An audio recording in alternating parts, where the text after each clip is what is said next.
Hi everybody, Spider-Kel back once again for another DC chess collection review. And today, as you can see, going to be doing the special edition that we got, the Batman and the Joker pieces based on Frank Miller's groundbreaking Dark Knight Returns graphic novel. An exceptionally good graphic novel, one that I've really enjoyed reading, and two pieces that are based on the art styling and the characterization of that graphic novel that we can use to replace the two king pieces that we originally got of Batman and Joker.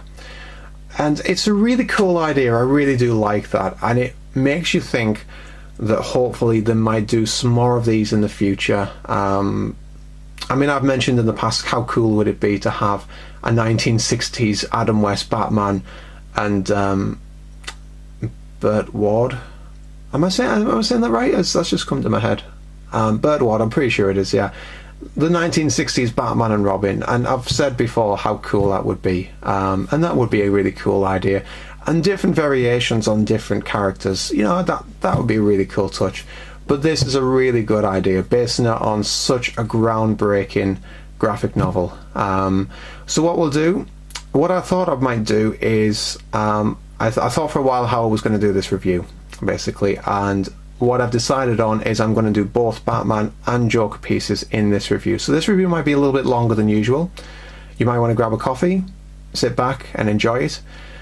But I figured that because these both came as a set together, it's only fair that you review them together. And we'll give them one long, good review. So let's get into the pieces and see how well they represent the amazing styling of Frank Miller's Dark Knight Returns. And here we have the Batman and Joker pieces. And after that build up, do they live up to the expectations? Are they as good as the graphic novel styling?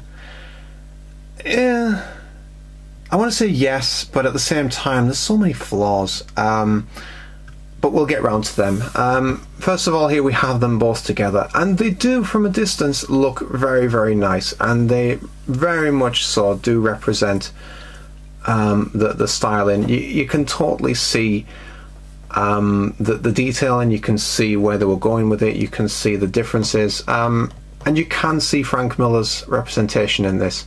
It's when you get in close and when you really look at them that's when the flaws start to show. So what we'll do first is we'll go to Batman and we'll look at his piece first. A really nice piece, as I said, from a distance. I like how he's a lot rounder, not so much fat. I don't want to say fat. I think it's a case of he's always kind of kept himself relatively in shape, but he's let himself go a little bit, so he's a bit more bulky, I suppose the word is. A bit more bulky. So well, definitely more bulky than the other Batman is anyway. We go into the face here, and there's not really a great deal difference there. Try and see if we can get some more light in there. There we go. You can see he's a lot more rounder, and he's definitely a different sort of Batman to what we had before.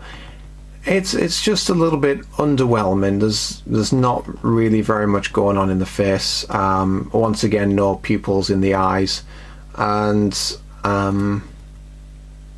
yeah, I suppose you could say that's how Batman's supposed to be. Someone had just recently said to me that, you know, even though that's how he should be, they should still put pupils in. I think people are all going to have different opinions on these ones with the pupils and so on.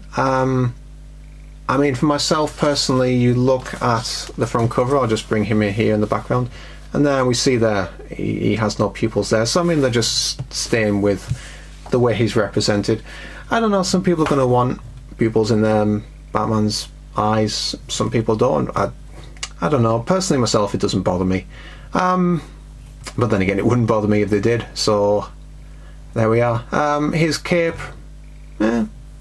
so mediocre. It's a cape. What more do you want? I don't like this Batman symbol. I understand what they were going for. They were going for the look of when Batman has that final showdown with Joker and all of that happens, and that's the look that they're going for. That's the suit that they're going for. I get that. That's fine, but that doesn't look like a bat symbol to me. You can see how it's supposed to look like a bat symbol, but to me that just looks like it should be under the lip of Groucho Marx. That looks like the painted on mustache of Groucho Marx. It just doesn't look right. It's, as I've said before, from a distance you can tell what it is, you can tell what it's supposed to be, but surely they could have put a little bit more effort into that. You know, a little bit more definition of the wings underneath here, a bit more definition of the ears. It's not that difficult. Now it just looks like he's smudged his shirt, really, and that's a bit disappointing. I do like his belt. Excuse me. I do like his belt and how we have all these belt buckles and so on, and a lot of detail in there. That's a really nice touch. That is really nice. But that's pretty much all you've got. You could argue, I suppose, that that's really all you can do with this. It is Batman after all. He is pretty much just that sort of colour and that sort of shade. And yeah, you could argue that, but not really very much going for it. It does represent Frank Miller's Batman very well, I think. It's just in the detail that it falls over. I do quite like how he's pointing. I don't quite know what he's quite pointing at. It's almost like he's pointing at Joker saying, I'm coming for you. I don't know. You're next. Yeah, it's not too bad. It's not too terribly bad, but it's for a figure that's supposed to represent such a groundbreaking novel, you think they could have put a bit more detail and a bit more effort into this. So there we go, that's my opinion. So we'll move now on to Joker and see if he's any better. And the answer is, quite honestly, not really. I do like this pose, and when I was looking at this pose I thought, I've seen that before, and I couldn't quite figure out where. And then when I flicked through the magazine just before this review, I found that. And as you can see, that is where they got it from. That's pretty much what they're trying to mimic, is that scene in the comic, which is a really cool touch. I do like that. That is really, really cool. I do like as well how they've represented his suit with the purple and so on, and how we have I'll be honest, I haven't got to the end. Like I said, I haven't got to the end of the graphic novel, so I'm not quite sure what the significance of this piece is here. I know it has some significance, I don't quite know what yet. But I do like how they put that in. But that's pretty much where it ends. You zoom in on the face, and straight away you see major problems in there. It suffers very much with the usual problems that we have with this. And for one thing, he looks like a damn Picasso. His right eye, or his left eye as we're looking at it here, is far too far away from his nose. I mean, it's practically coming over to meet his ear. It's at the end of his eye. There's the end of his eyebrow, and it's right in the middle of his eye. That just looks wrong. It's just that is very, very disappointing. From there you look at that side, and that is really nice. If that's all we were doing, that is a really nice, you've got the green hair, a really nice definition on the cheekbone, nicely painted lips, and a really good painted eye on that side. If we were doing a review from here, this would be a really good piece. But then you flip it round, and that eye is just far too far over.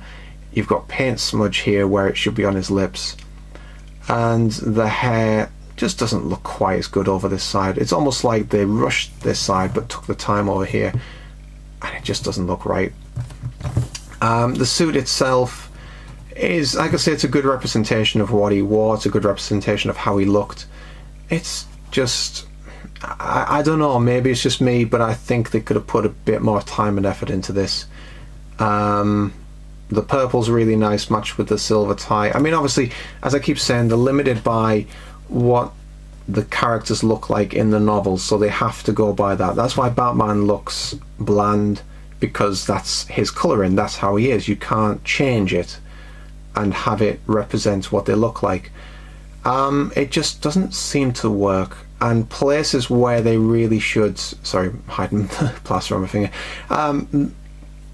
parts on here where they really should have took the time and effort to make it as good as they possibly could, they seem to have fallen. As I said though, I do really like this. That's really cool. And if I just bring in the comic over here,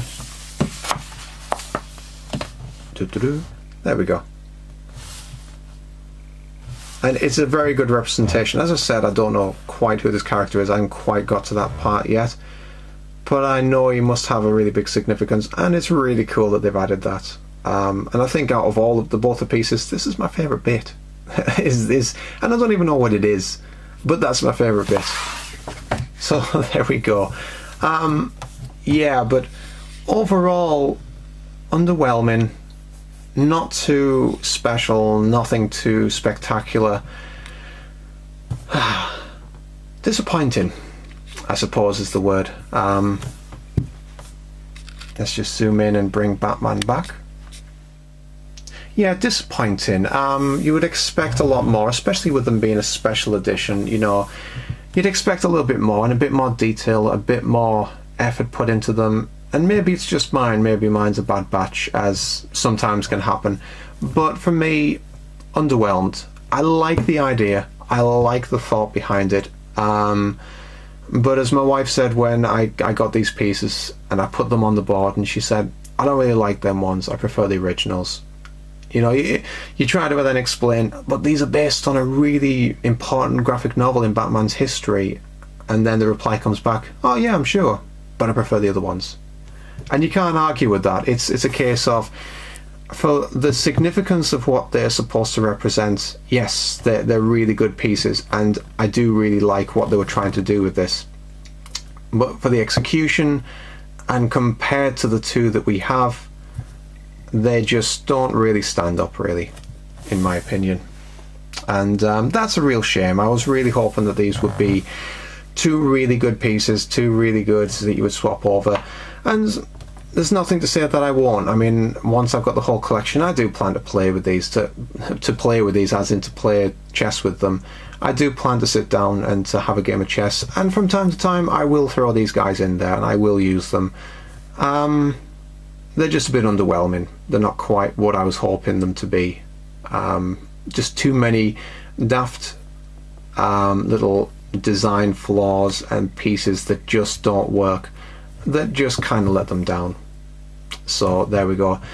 So yeah, disappointing, but nevertheless still worthwhile picking up, if not just for the significance of what they represent, really.